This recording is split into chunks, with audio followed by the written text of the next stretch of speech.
میں ملتان میں ایک ڈاکٹر کے پاس گیا تھا، معمر آدمی تھا، ریٹائرڈ تھا. مجھے یہ بھی خیال نہیں تھا کہ وہ مجھے جانتا ہے یا نہیں، لیکن شاید مجھے جان رہا تھا. تو اس نے مجھے کہا کہ مولانا صاحب میں آپ سے ایک سوال کر سکتا ہوں؟ میں نے کہا جی فرمائیں. تو کہا اخلاص کسے کہیں؟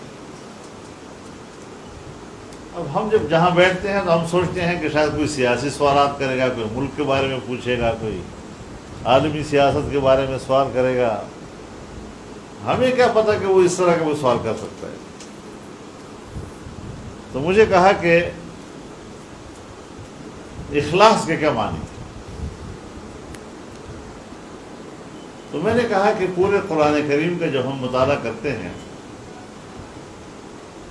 تو اللہ تعالیٰ قرآن کی صورتوں کا جب نام رکھتا ہے تو اس صورت کے اندر کسی چیز کا تذکرہ ہوتا ہے، اس تذکرے کی بنیاد پر اس صورت کا نام رکھ دیا جاتا ہے.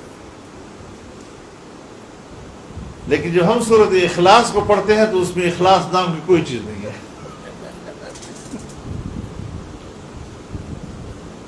تو پھر ظاہر ہے کہ ہمیں اس پوری صورت کے مضمون کو سامنے رکھ کر اس کا خلاصہ نکالنا پڑے گا کہ اس پورے صورت کے مضمون کیا کہتا ہے.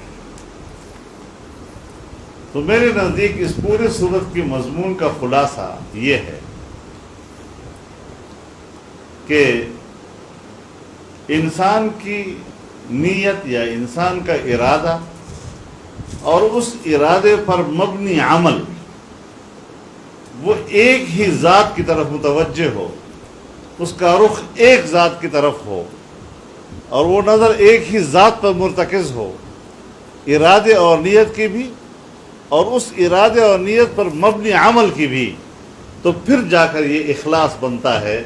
یہ میرے نزدیک اس کا خلاصہ ہے. تھوڑے دیر سکوت کے بعد کہا کہ اللہ آپ کو اجر عطا فرمائے. کا شکر ہے کامیاب ہو گیا.